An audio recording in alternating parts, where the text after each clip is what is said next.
नमस्कार दोस्तों, मैं धीरेन्द्र पुंडीर एक बार फिर आपसे बंगाल में बंगाल की चुनाव पर चर्चा करने के लिए आपके साथ हूँ। इस वक्त पूरे देश में कोरोना का कहर है और हम लोग बंगाल में बंगाल की चर्चा कर रहे हैं। आखिर ये सवाल इतना बड़ा क्यों है? बंगाल में इस वक्त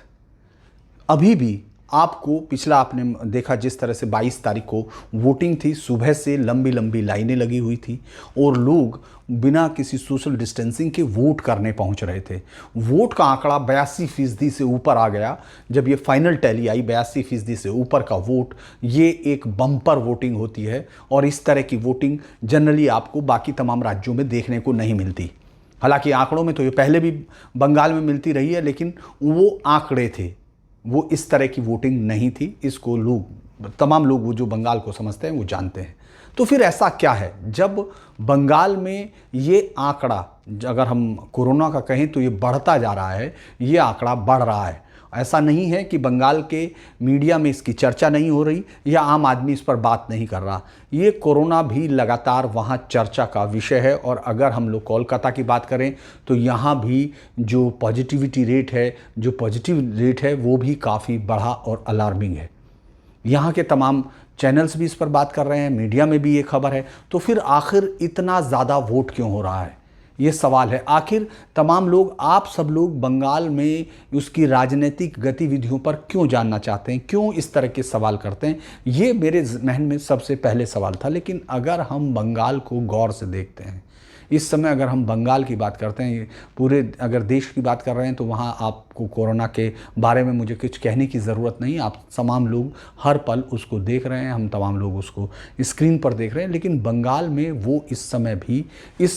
इतने डर के बावजूद भी, ऐसा नहीं है कि बंगाल में लोग डर नहीं रहे हैं, कोरोना से टेस्ट नहीं करा रहे हैं या वैक्सीन नहीं लगा रहे हैं, या वैक्सीन सेंटरों पर जाकर आपको लंबी लाइन नहीं दिख रही है, या आपको ऑक्सीजन यहाँ बहुत ज़्यादा इजीली मिल रही हो, या हॉस्पिटल्स में बहुत सारे बेड अवेलेबल हो, ऐसा भी नहीं है। यहाँ भी अब ये संख्या बढ़ती जा रही है। ऐसे में सवाल ये उठता है कि आखिर क्यों बंगाल अपने इस कोरोना के सामने, खतरे के सामने भी वोट क्यों कर रहा है, आखिर इतनी बड़ी संख्या में क्यों कर रहा है। इस पर जो यहाँ से बाहर हैं, जिन्होंने बंगाल को सिर्फ अखबारों से पढ़ा है, जिन्होंने सिर्फ मीडिया से समझा है, उनके लिए बहुत बड़ा आश्चर्य इस पर लगातार हो रहा है कि आखिर ऐसा क्या है, इस चुनाव में ऐसा क्या है। चुनाव तो फिर होंगे, चुनाव इसके बाद भी आ जाएंगे, तो फिर इसमें ये लोग अपनी जान पर खेल कर क्यों लगे हुए हैं। बहुत सारे राजनेताओं को हम लोगों ने, तमाम पार्टियों के, इसमें किसी एक पार्टी का मैं नाम नहीं लूँगा, तमाम पार्टियों के नेताओं को मीडिया ने, देश के बाहर के लोगों ने कोसा भी बहुत है। और ये हमको बड़ा अश्लील लगा कि जिस समय लोग बाहर दिल्ली में मर रहे हों, बाहर पूरे देश में इस तरह का, चाहे वो महाराष्ट्र हो, चाहे वो उधर हम लोग राजस्थान देखें, चाहे फिर हम लोग यूपी की जिस तरह की हालत है, उधर हम लोग कर्नाटक देखें, किसी भी राज्य में आपको इस समय लगता है कि जैसे ये पीक बढ़ रहा है लोगों के लिए। और फिर मैं बार बार कह रहा हूँ कि उसके लिए वो तमाम चीज़ें यहाँ आपको क्यों नहीं दिख रही इस समय, कोरोना के समय भी। क्योंकि इसको अगर आप गौर करते हैं, आपको लगता है कि ये चुनाव यहाँ की जनता के लिए भी जीवन मरण का चुनाव है। कोरोना के मुकाबले, कोरोना के इस खतरे पर भी यहाँ की जनता तरजीह दे रही है चुनाव को, क्योंकि उनको ये लगता है, अब मैं उस पर बात पर आता हूँ कि आखिर क्यों ऐसा है। जब मैंने लोगों से समझने की कोशिश की, लोगों से जानने की कोशिश की, तो उन लोगों ने साफ तौर पर कहा कि आपको यहाँ की ज़िंदगी के बारे में, जो रोज़मर्रा की ज़िंदगी लंबे समय से यहाँ है, जिस तरह का यहाँ सरकारी तंत्र, जिस तरह से सिस्टम्स में एक पार्टी खास के लोगों ने या दूसरे तमाम अपने विपक्षियों को जिस तरह से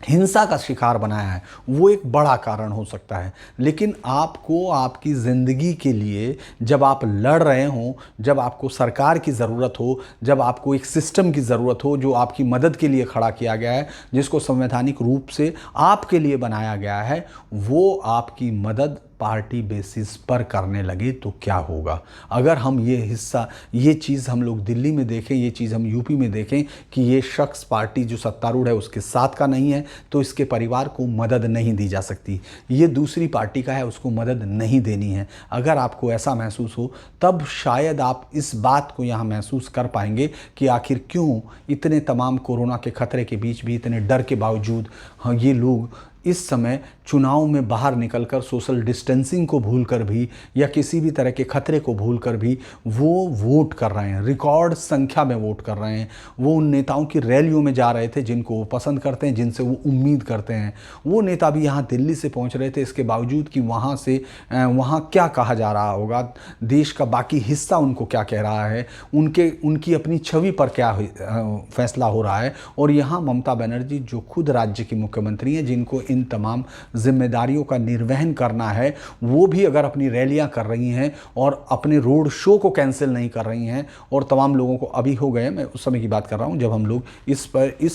पहलू को समझने की कोशिश कर रहे हैं कि आखिर क्यों बंगाल की जनता कोरोना के खतरे के बीच में भी उस पर तरजीह दे रही है अपने वोटिंग राइट को। क्यों वो राजनीतिक रैलियों में अब तक उमड़ती रही जबकि देश के बाकी हिस्सों में कोरोना का कहर उन पर बरप रहा है और वो देख रहे हैं। ऐसा नहीं है कि यहाँ कहीं और से ऑक्सीजन आ जाएगी या यहाँ अचानक बहुत सारे डॉक्टर्स पैदा हो जाएंगे या यहाँ बहुत बड़े बड़े हॉस्पिटल्स में बेड की सुविधा होगी। ऐसा यहाँ बिल्कुल भी नहीं है। इसको बिल्कुल अलग राज्य से, बाकी जगह के हालात से कोई आप बेहतर नहीं कह सकते। ऐसा नहीं है कि यहाँ जो कोरोना की लहर जब चल रही होगी तो यहाँ बहुत आसानी से सब मैनेज हो जाएगा। वो अभी भी इस वक्त भी इस तरह की खबर आप देख सकते हैं। आज के अगर मैं अखबारों को आपको दिखाने की कोशिश करूँ तो उन अखबारों में भी वही खबरें हैं जो देश के बाकी हिस्सों की खबरें हैं। तो फिर भी यहाँ के लोग उस कोरोना के खतरे से बाहर आकर वो वोट कर रहे हैं। तो इसके पीछे राजनीतिक हिंसा और राजनीति के द्वारा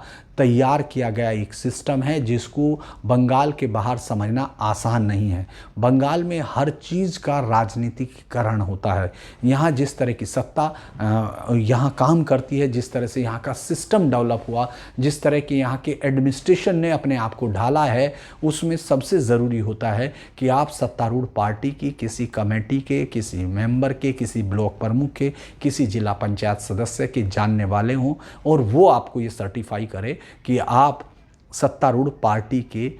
करीबी हैं, आप उनके वोटर हैं और आप उनके लिए हर जगह खड़े होते हैं। तब आपको उस सिस्टम के दरवाजे खुलते मिलेंगे। ये वो कड़ी है जिसने ये तमाम लोगों को ये समझाने की कोशिश की है, हम जैसे लोगों को जो ये आखिर समझना चाह रहे हैं कि इस वक्त देश में इतने बुरे हालात हैं और यहाँ जनता आगे लाइनों में लग के वोट कर रही है या यहाँ के नेता अंदर घुसकर भी लोगों के साथ इस वक्त भी रैलियाँ कर रहे हैं। दरअसल यहाँ की जनता इस बात को लेकर बहुत मुतमईन है कि अगर ये मौका उनके हाथ से निकल गया तो वो जाने क्या क्या खो देंगे। कोरोना की एक लड़ाई है जिससे देश लड़ रहा है, जिससे तमाम लोग लड़ रहे हैं, तमाम राज्य और केंद्र सरकारें लड़ रही हैं, केंद्र सरकार भी लड़ रही है। उसका यहाँ बंगाल में सेकेंडरी इम्पैक्ट क्यों माना जा रहा है, इसके पीछे आपको यहाँ की राजनीतिक हिंसा का इतिहास दिखाई देगा। अगर आप जब से चुनाव हुए हैं, ये चुनाव जब जहाँ की हम लोगों ने शीतलकुची की घटना के बाद कोई बड़ी घटना नहीं सुनी है,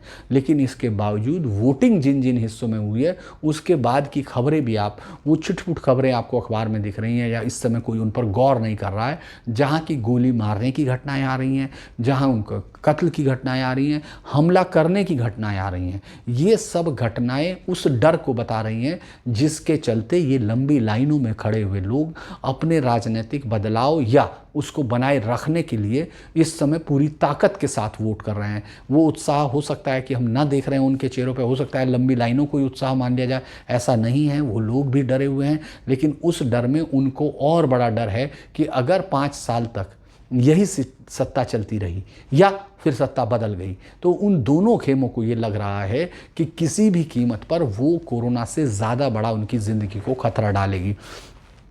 आप में से अगर कोई बहुत सारे लोग बिहार और उत्तर प्रदेश के हिस्सों में जाते हैं जो यहाँ से सीमावर्ती ज़िले या जहाँ से सबसे ज़्यादा मूवमेंट है, वहाँ उन शहरों में आपको बंगाल की भी एक बड़ी आबादी मिलेगी, काफ़ी लोग वहाँ मिलेंगे। और जब आप उनसे बातचीत करें, जैसे ऑर्केस्ट्रा के लोग हैं जो अलग अलग जगह काम भी करते हैं और फिर वो घरों में मेड या तमाम चीज़ें, आपको पिछले कुछ समय का वो माइग्रेशन दिखाई देगा। और जब आप उनसे बात करके समझने की कोशिश करते हैं, ख़ासतौर से वहाँ उस समय हम लोग उनसे बात करते हुए इस पर बिल्कुल भी वो नहीं करते थे, उस पर बहुत ज़्यादा ध्यान नहीं देते थे जब वो ये बताते थे कि बाबू वहाँ गांव में रहना मुश्किल है और वहाँ किस तरह से उनको भागना पड़ रहा है, उनको क्या क्या चीज़ें नहीं मिलती हैं। लेकिन जब आप बंगाल की वास्तविकता को देखने ज़मीन पर पहुँचते हैं तो आप ये देखेंगे कि यहाँ राजनीति उनकी ज़िंदगी का एक बड़ा हिस्सा है। वो लोग इसलिए वोट कर रहे हैं, वो लोग इसलिए इसको झेल रहे हैं कि कोरोना से आए हुए खतरे को वो पीक के बाद जाने देंगे। एक बड़ी हो सकता है कि जनहानि हो जाए, बहुत सारा नुकसान हो जाए, लेकिन उसको एक पीक के बाद वो जाते हुए देखेंगे। ये अभी तक की जानकारी के हिसाब से ही है, लोगों को इस तरह ऐसा लग रहा है, क्योंकि जब कोरोना पिछली बार आया था तो हम लोगों को उसके बारे में कोई भी जानकारी नहीं थी। अभी दूसरी वेव आई तो इसके बारे में भी उतनी जानकारी हो रही है जितनी हम लोगों को जो रिसर्च नई नई आ रही हैं वो दे रही हैं। लेकिन लोगों को बंगाल में ये लग रहा है कि ये कोरोना आकर चला जाएगा। उनकी ज़िंदगी में, बहुत सारे लोगों की ज़िंदगी में हो सकता है कि बहुत बड़ा बदलाव आ जाए, यानी किसी के प्रियजन चले जाएं या किसी को ऐसी बड़ी हानि हो जाए।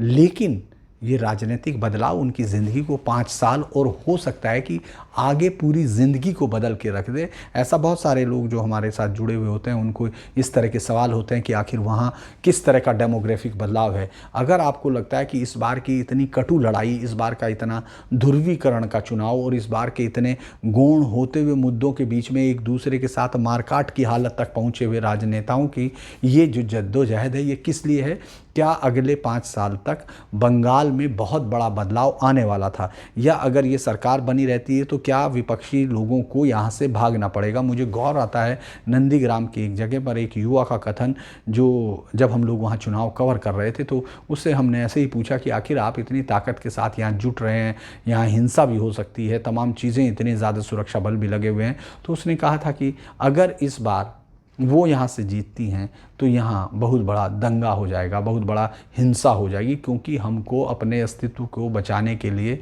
लड़ना, मरना या मारना, इस तरह की बातें यहाँ के जनमानस के दिमाग में है। और यही वो कारण है कि जिसकी वजह से पूरे रेस्ट ऑफ इंडिया के इस संकट के वक्त भी बंगाल राजनीति पर बात कर रहा है, बंगाल में राजनीतिक चर्चा हो रही है और बंगाल के लोग उसमें से किसी भी तरह अपने कदम पीछे नहीं खींचना चाहते। जब मेरी इस बार आप लोगों से बातचीत हुई थी, जब हम लोगों ने शुरू भी किया था इसमें, तो इसमें बीच में जब ये आया कि 3 चुनाव को एक कर दिया जाए, बहुत सारे लोगों ने कहा कि इस 3 चुनाव को एक फेज़ में कर दिया जाए। और ये ज़्यादातर आप अगर देखेंगे तो ये ख़ास लोग हैं या यहाँ बंगाल से बाहर बैठे हुए लोग हैं। बंगाल के जो लोग हैं जो वोट करना चाहते हैं, जिन्होंने 2018 की हिंसा को झेला है और उस हिंसा के सहारे एक बड़े बदलाव की तरफ, जो राजनीतिक बदलाव की तरफ कदम बढ़ाया था, अगर आप उन पर गौर करते हैं तो वो ये नहीं चाहते थे, कतई ये नहीं चाहते कि ये चुनाव 3 फेज़ की बजाय 1 फेज़ में हो जाए, क्योंकि उनको अभी भी लग रहा है कि सुरक्षा बलों की इतनी मौजूदगी भी उनका वोट इंडिपेंडेंटली नहीं डलवा पा रही है। हालांकि अभी तक के जो वोट हैं वो 82% वोट हैं। जैसे कल की बहुत सारी खबरें इस तरह की आती रही 22 तारीख के बाद कि कहीं बहुत जगह हिंदू आबादी को वोट डालने नहीं दिया गया। मतलब ये इस तरह की, मैं सिर्फ खबरें कह रहा हूँ, मतलब उसमें चूँकि हम लोग अलग अलग जगह जहाँ गए वहाँ हमको इतना बड़ा कोई रिगिंग नहीं देखने को मिली, लेकिन कुछ लोग इस तरह का आरोप लगा रहे हैं पार्टी के। ये उसके बावजूद है, मुझे लगता है कि इसमें बहुत ज़्यादा इस तरह की सच्चाई नहीं हुई होगी, लेकिन ये तब है जबकि यहाँ सबसे ज़्यादा सुरक्षा बलों की तैनाती और उसके बाद चुनाव हो रहे हैं। तो वो राजनीतिक हिंसा जिसकी कहानी आप पढ़ते आए हैं, बाहर से पढ़ के आए हैं, अगर आप यहाँ होते हैं तब आप इसका मतलब समझते हैं कि 3 फेज़ के चुनाव को 1 फेज़ में करने का किसको फ़ायदा मिलता है और क्यों कोई लोग इसके पीछे लगे हुए हैं। मुझे भी व्यक्तिगत तौर पर जब मैं पूरा ये बंगाल घूमता हूँ और उसके बाद घूमने के बाद जब इसके चुनाव को शुरू करते हैं हम लोग कवर करना और इस बीच में आते हैं, तो उस वक्त भी जबकि हमको तमाम लोगों, आपने मेरा देखा है कि मैं किस तरह से, मुझे लगता है कि फेल किया है हमको, जनता को जिस तरह से राजनीति ने हम लोगों को निराश किया है। ख़ास तौर से अभी भी जब हम लोग आपसे बात कर रहे होंगे उस वक्त भी बहुत सारे इस तरह के सवाल जवाब आ रहे होंगे, मेरे फ़ोन पर होंगे, जो ये कह रहे होंगे कि ये दिल्ली में ये हो रहा है। उस वक्त भी मेरा ये मानना था कि 3 फेज़ को 1 फेज़ में करने से यकीनन बंगाल की चुनावी स्वतंत्रता पर असर पड़ेगा। माओ जो वैचारिक तौर पर सत्तारूढ़ पार्टी के साथ वोट नहीं करना चाहते हैं, जो उनके खिलाफ वोट करना चाहते हैं, उनके स्वतंत्र तौर पर मतदान करने पर असर पड़ेगा। और ये असर उनके अभी की ज़िंदगी को नहीं, अगली आने वाली ज़िंदगी को भी प्रभावित करेगा। क्योंकि अगर मैंने आपको जहाँ से बातचीत शुरू की थी कि यहाँ अगर आपको सरकारी सहायता चाहिए, आपको सरकारी सुविधाओं का लाभ लेना है, आपको किसी भी किस्म की जो चिकित्सकीय सुविधाएँ हैं या वो हैं, उनमें भी वो होता है, प्रायोरिटाइज़ किया जाता है किस तरह से आपको ब्लॉक प्रमुख का या उन तमाम लोगों का जो कि सत्तारूढ़ पार्टी के क्लब के अधिकारी के तौर पर हर गली, हर मोहल्ले, हर गांव के बाहर मौजूद होते हैं, जिनको सरकार ने सहायता भी दी है, जो जिसको एक मनोरंजन जो करने के लिए या उनको तमाम लोगों को उनके भवन बनवाए गए जो उस तरह से अलग अलग जगह पर अलग अलग तरीके से, और कैश की सहायता भी दी गई है। वो लोग इस बात को भी तय करेंगे कि आखिर कोरोना के लिए बेड कहाँ, किसको, कि दवाइयाँ कहाँ और कैसे, किनको, ये तमाम चीज़ों का डर यहाँ के लोगों को है। वो ये समझते हैं जो कि इस समय सरकार के मुखालिफ वोट करने की कोशिश कर रहे हैं, या जो चूँकि इस बार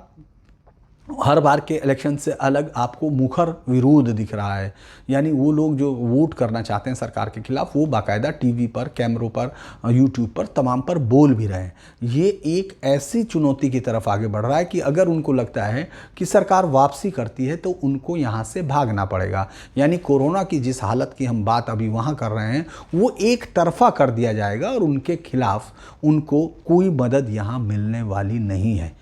उनको ऐसा लगता है, उनको लगता है कि अगर यही पार्टी उनके खिलाफ खड़ी हो गई तो जिस तरह की हिंसा है इसमें बहुत बढ़ोतरी हो जाएगी, क्योंकि इस वक्त केंद्र सरकार की तो पूरी सरकार है वो ताकत के साथ यहाँ चुनाव में बीजेपी को जिताने के लिए लगी हुई है। टीएमसी के अलावा सामने ना कांग्रेस है, ना आईएसएफ है, ना फिर आपको वाम मोर्चा दिख रहा है। वो सिर्फ केंद्र सरकार की जो ताकत यानी बीजेपी उस ताकत के साथ है जिसमें प्रधानमंत्री मोदी हैं, गृहमंत्री अमित शाह है और पूरे उनका एक केंद्रीय नेताओं का, आसपास के राज्यों का और तमाम दूर दराज के राज्यों का भी जहां चुनाव खत्म हुए वो यहां पहुंचकर चुनाव करा रहे हैं। ऐसे में अगर वो लोग हार जाते हैं या वोट देने से रुक जाते हैं तो ये उनकी आगे की ज़िंदगी को प्रभावित करेगा, क्योंकि अगर आप कटमनी, तोलाबाजी या करप्शन के आरोप देखते हैं, चाहे वो अम्फान की राहत का भी जो एक बड़ा मुद्दा बना और जब मुद्दों पर बात हुई तो उसमें वो मुद्दा हुआ, चूँकि मुद्दा फिर भी हम लोगों को, अगर मैं इसको पूरे चुनाव को देख रहा हूँ और समअप करता हूँ तो मैं इसको प्रधानमंत्री नरेंद्र मोदी और ममता बनर्जी के बीच की हो रही कल्ट जो है, जो उनकी छवि है उसके साथ मिलती हुई लड़ाई और उस पर मिलते हुए वोट को देख रहा हूँ। एक और बड़ी चीज़ यह है कि किस तरह से इस पूरे चुनाव में कटमनी, तोलाबाजी और इन तमाम चीज़ों का भी अगर आप देखेंगे किसको झेलना पड़ रहा है, कौन आदमी इस पूरे सिस्टम से परेशान है। इससे वो परेशान है जो कि सत्तारूढ़ पार्टी के साथ में नहीं है, उसके हक में नहीं है, ऐसा उनको लगता है। चूँकि ये इसलिए एक तरफा बोलता हुआ दिख रहा हूँ मैं, कई बार लोगों को लगता है, क्योंकि अगर आप यहाँ आएंगे तो आप देखेंगे कि लड़ाई टीएमसी बनाम बरक्स अदर है और जितने सारे आरोप उस पर लगे हुए हैं उनमें से ज़्यादातर आरोपों में अभी भी हिंसा की बात करते हैं। तो आप ये कैसे मानेंगे, चिटपुट एक दो घटनाओं को अगर आप छोड़ दें जिनको कि ये कहा जाता है कि वो विपक्षी की तरफ से हुए, आप देखेंगे 99% घटनाओं में आरोप टीएमसी पर है। करप्शन का आरोप किसी और पर आप लगा नहीं सकते हैं, क्योंकि सत्तारूढ़ पार्टी जो है वही करप्शन कर सकती है या उसी पर करप्शन के आरोप लग सकते हैं क्योंकि उसके पास वो ताकत है। तो वो आपको यहाँ दिखाई देती है। इस पूरे चुनाव की पूरी लड़ाई कोरोना के बावजूद पूरी लड़ाई इस बात पर टिकी हुई है कि हमको कोरोना से बाद में निपटना है, पहले सरकार से निपटना है। या सरकार के समर्थकों का कहना यह है कि कोरोना से बाद में निपटेंगे, हमारी सरकार इसमें सक्षम है, वो निपट लेगी, पहले हमको इन पार्टियों से निपटना है जो बाहर से आकर हमारे खिलाफ खड़ी हुई हैं। ये तमाम जो एक डिस्कोर्स है वो बाकी तमाम देश के संकट से दूर बंगाल को एक अलग दुनिया में लड़ते हुए दिख रहा है। बंगाल की राजनीति में इस बात के बहुत मायने रहे हैं। जैसे मैं कुछ आपके सामने हिंसा के बारे में, मतलब क्यों ये एक बड़ी चीज़ हो सकती है जिसके बारे में मैं आपको कह रहा हूँ। ये एक मैंने फिर कहा कि कोरोना पर बात करने की मेरी मैं उसको बात करना भी चाहता हूँ, लेकिन आखिर क्यों कोरोना से ज़्यादा आप इसको सुनना चाहते हैं।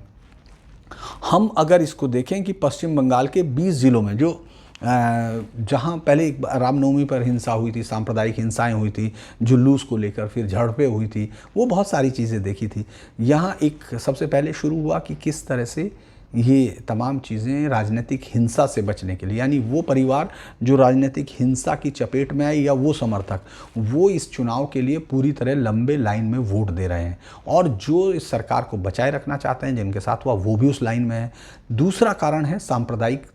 तुष्टीकरण के लिए। तो आपको वो तमाम ज़िले जो सीमांत ज़िलों पर हैं, जहाँ डेमोग्राफी चेंजेस हो रही हैं, जहाँ पिछले रिकॉर्ड के मुताबिक भी देखेंगे आप तो वो तमाम फजिंग के बावजूद भी आपको ये दिखता है कि हाँ वहाँ बदलाव बदलाव हुआ है, डेमोग्राफिक बदलाव हुआ है। और उस तमाम जगहों में रहने वाले लोग, चाहे वो हिंदू हैं, चाहे वो दूसरे, यहाँ बेसिकली हिंदू का ही सबसे बड़ा संकट उन लोगों को लगता है कि उनके खिलाफ एक तरह से सरकार मुस्लिम समुदाय को बहुत ज़्यादा तरजीह देकर उनके अधिकारों को कर्टेल कर रही है, उनके अधिकारों को समाप्त कर रही है। लिहाजा उन जगहों पर आप देखेंगे उनको लगता है कि अगर इस बार वो वोट देने से चूक गए या सरकार को बदलने से चूक गए तो उनके वो जो गांव हैं, वो जो सैकड़ों गांव हैं जहां उनके घरों पर अब ताले लटके हुए हैं, वो हमेशा के लिए उनसे जुदा हो जाएंगे और वो कभी भी उन गांव पर अपने लौट नहीं पाएंगे। इस तरह के बहुत सारे हम लोगों ने स्टडीज़ देखी, केस स्टडीज़ भी की हैं,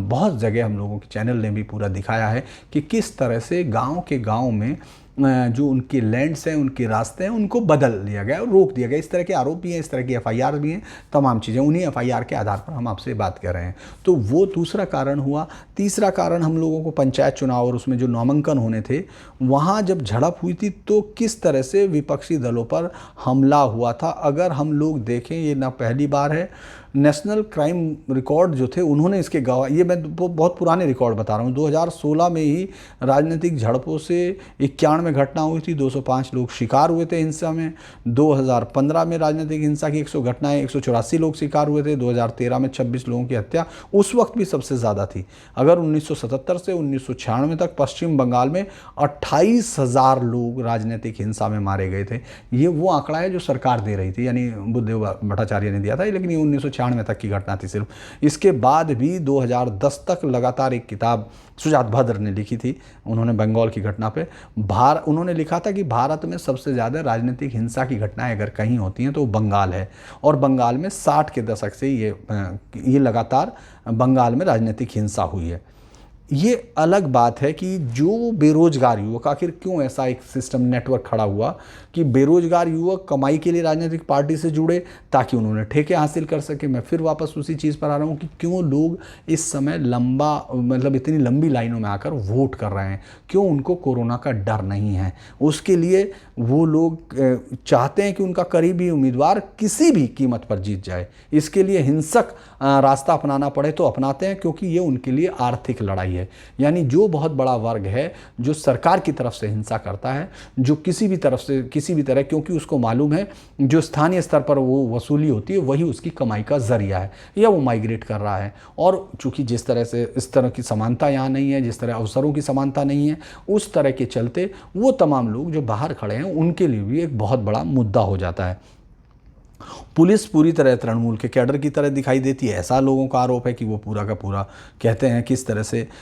इस समय, उससे पहले ये कहा गया कि वाम दल के शासन में ऐसा नहीं था कि पुलिस के कामकाज में हस्तक्षेप नहीं था, लेकिन इस स्तर पर नहीं था। ये एक अधिकारी हैं नजरुल इस्लाम साहब जिन्होंने यहाँ काम किया है और ये रिटायर्ड आईपीएस है। उनका सीधा कहना ये है कि सत्तारूढ़ पार्टी ने, उन पर एक किताब भी उनकी आई है जिस पर उन्होंने उस पूरे बदलाव के बारे में लिखा कि वाम मोर्चे के शासन के इतने लंबे समय के बावजूद भी राजनीतिक हिंसा इतनी ज़्यादा नहीं थी, इतना ज़्यादा पुलिस प्रशासन पूरी तरह एक पक्षीय नहीं हुआ था जितना कि इस शासन में हुआ। चूंकि उन्होंने लंबे समय तक काम किया तो इसलिए उनकी बात को मानना पड़ेगा कि क्या हाँ उसमें कुछ ना कुछ सच्चाई रही है। लेकिन 60-70 के दशक में जब ये लड़ाइयाँ चली थी तब भी शायद इतनी ज़्यादा,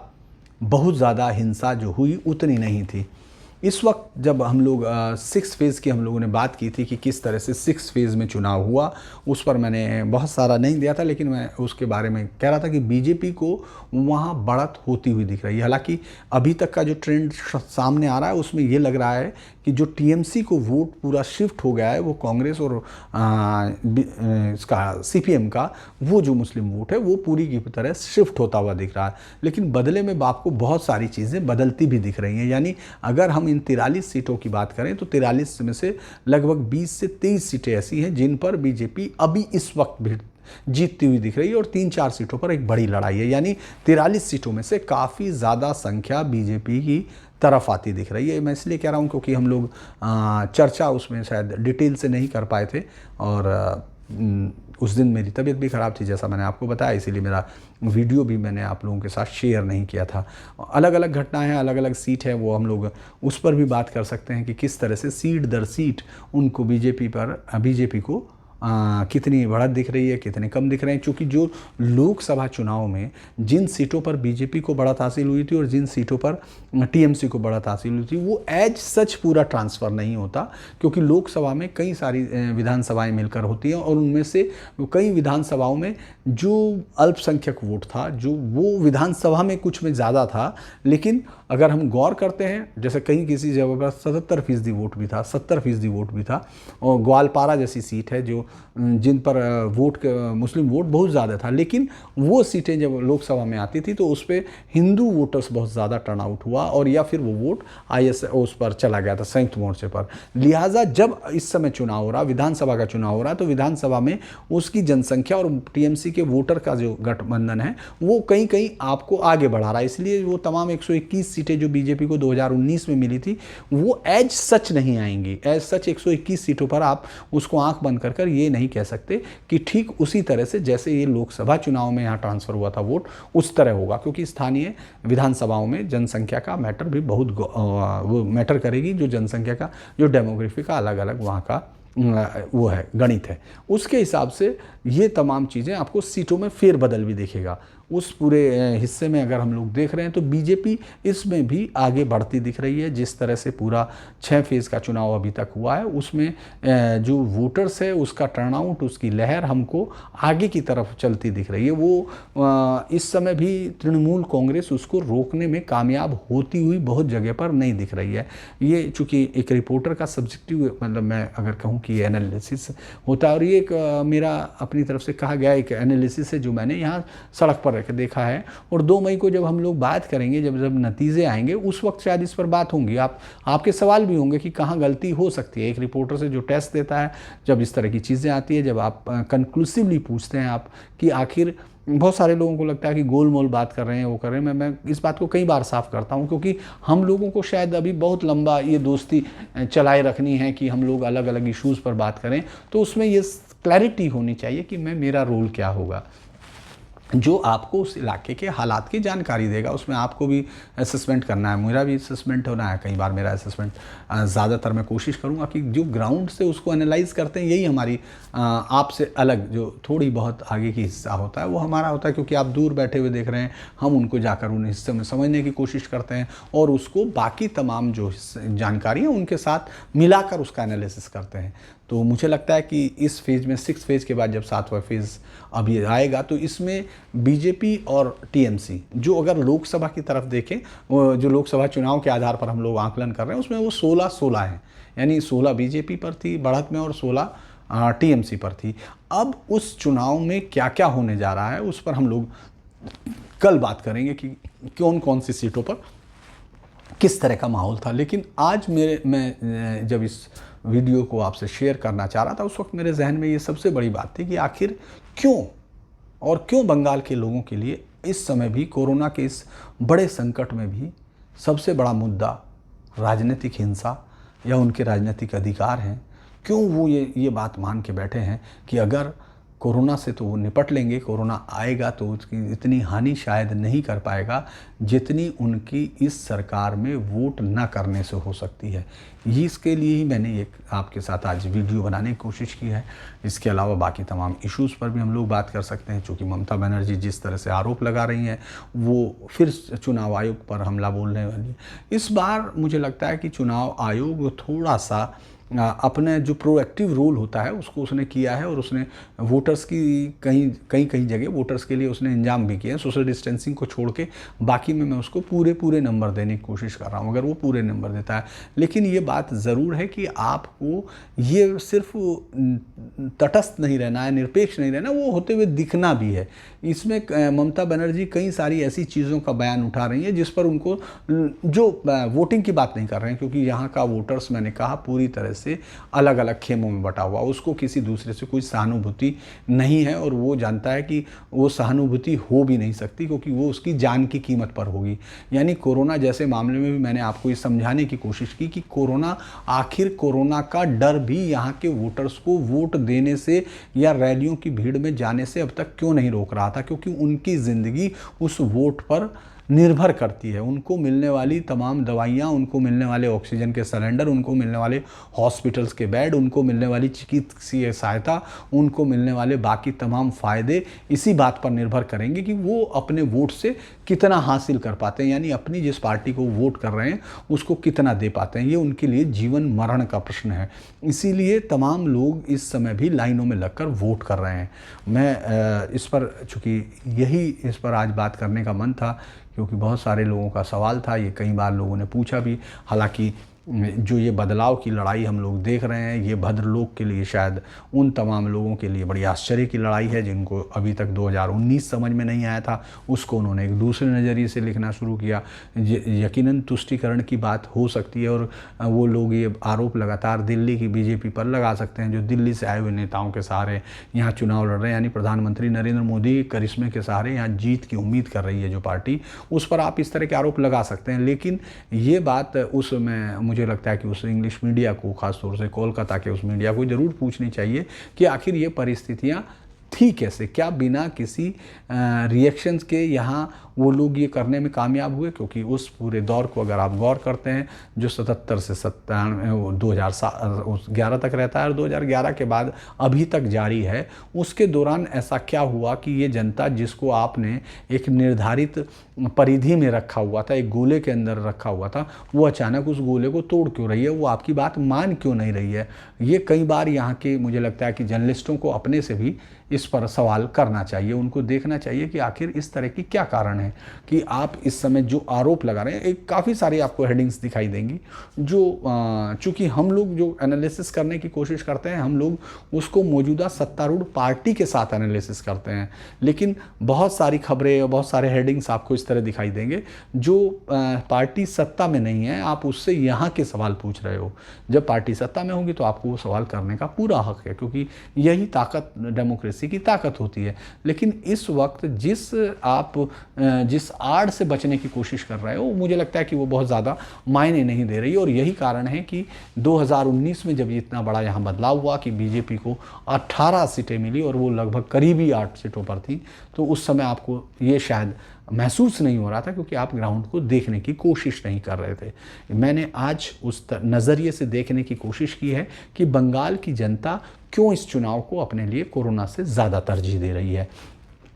एक और, चूँकि मुझे लगता है कि ये बहुत सारे यहाँ एक दूसरे के साथ टकराते हुए सवाल और जवाब होते हैं, बहुत सारी चीज़ें होती हैं। मैं डाटा पर भी आपसे बात करता हूँ, मैं कई सारी चीज़ों पर भी आपसे बात करता हूँ, लेकिन आज मैं आपको उस चीज़ की बात कर रहा हूँ जहाँ पूरी दुनिया में कविंद्र रविंद्र को हम लोगों ने, उनकी कविताओं को हम लोगों ने पढ़ा, और उनकी कविताओं से इस देश ने अपनी राजनीति के भाष्य को भी देखा। उनके जनगण, वो हमारे देश की आत्मा है, हमारे राष्ट्र की आत्मा है, हम सब लोगों की आत्मा है, और कोई भी हिंदुस्तानी उसको सुनने के बाद बैठता नहीं। जब वो गाया जाता है उसके लिए खड़ा होता है, चाहे वो कोई भी हो, जन हो,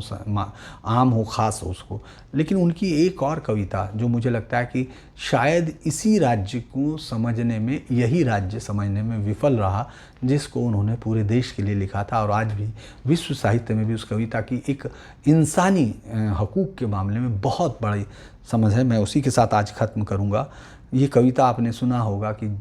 हो चित्त जहाँ भय शून्य, मात हो उन्नत। ये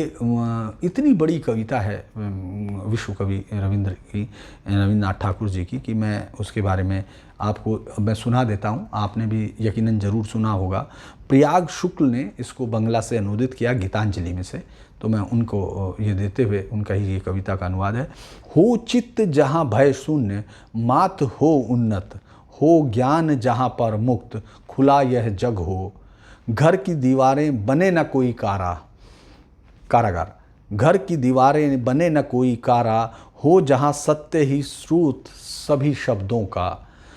हो लगन ठीक से ही सब कुछ करने की, हो नहीं रूढ़िया रचती कोई मरुस्थल। पाए न सूखने इस विवेक की धारा, हो सदा विचारों कर्मों की गति फलती। बातें हो सारी सोची और विचारी, हे पिता मुक्त वह स्वर्ग रचाओ हम में, बस उसी स्वर्ग में जागे देश हमारा। इस कविता से आपने विचारों की स्वतंत्रता और तमाम चीज़ों की स्वतंत्रता के बारे में सुना होगा कि किस तरह का हो, जहाँ भय नहीं हो, जहाँ आपकी माथा उन्नत हो। क्या विश्व कवि रविंद्र ये कभी सोच पाते कि उनके सपनों का देश, जिसको उन्होंने पूरे देश के लिए सपना देखा था, उनके उसी राज्य में वो किस तरह से पूरा हुआ। वहाँ आज उनके उस सपने की क्या हालत है और उनके उस नाम को किस तरह इस्तेमाल किया गया इस राज्य में ताकि बाकी देश से अलग रखा जा सके। और लेकिन ये देश इसी कविता के साथ चलता है। इसी के साथ आज बंगाल के बारे में बस इतना ही। दूसरे वीडियो में मैं कोरोना पर बात करूँगा। नमस्कार।